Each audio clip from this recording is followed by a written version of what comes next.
Breaking Gulf News.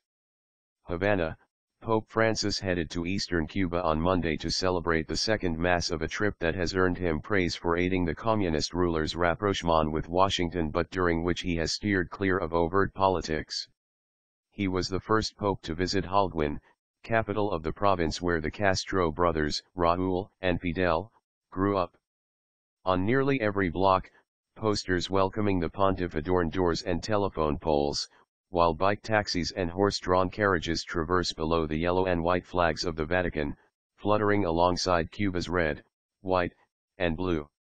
Raul Castro's government hopes the 78-year-old Argentine pontiff will condemn the still intact U.S. economic embargo against Cuba before leaving on Tuesday.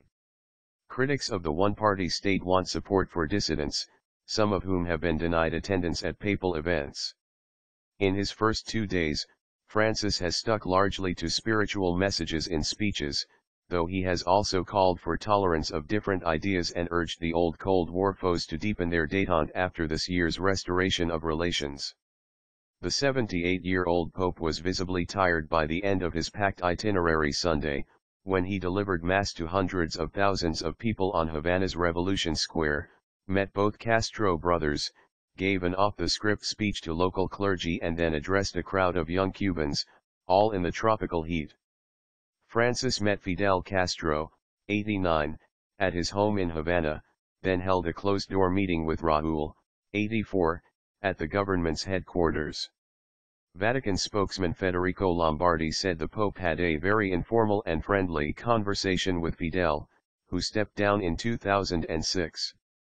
Francis gave the former Cuban leader 4 books, including 2 on theology. Castro reciprocated with a copy of Brazilian priest Frei Beto's book of interviews with him, Fidel and Religion. Video of the meeting aired on Cuban state TV showed the men sitting and chatting, the visibly voluble Castro clad in a tracksuit, his trademark garb in retirement. Earlier, at his morning mass, 3 Cuban dissidents were arrested as they approached Francis shouting freedom, when he arrived in his Pope mobile. An AFP photographer said the activists, 2 men and a woman, yelled anti-government slogans as plainclothes agents detained them when they tried to get near the Pope. The pontiff, who was busy grasping the outstretched hands of well-wishers on the other side of his vehicle, did not appear to notice. Cuba bans opposition groups and routinely arrests dissidents who try to protest, typically releasing them after a few hours, at least in recent years. Several leading dissidents have criticized the Pope for not accepting their requests to meet him during his visit. Lombardi told journalists that Vatican officials had in fact been in contact with some dissidents, but that they had not managed to arrange a meeting.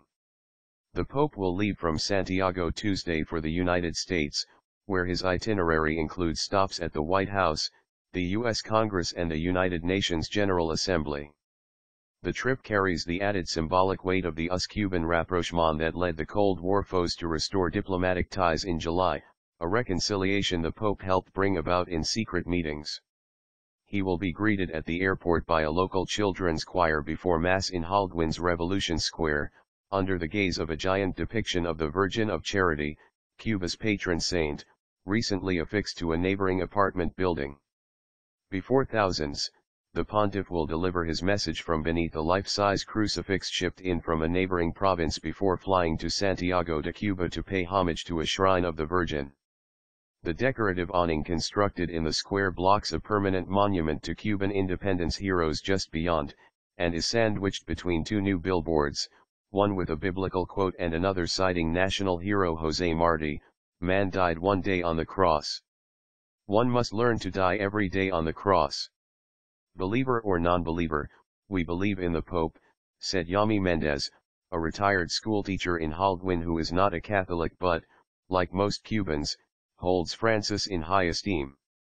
Climbing the steep road to a hilltop cross where the pontiff will bless her city, Mendez cited benefits associated with Francis, the U.S. diplomatic breakthrough, the release of more than 3,500 common prisoners, and the fresh paint and renovations at the places he will visit.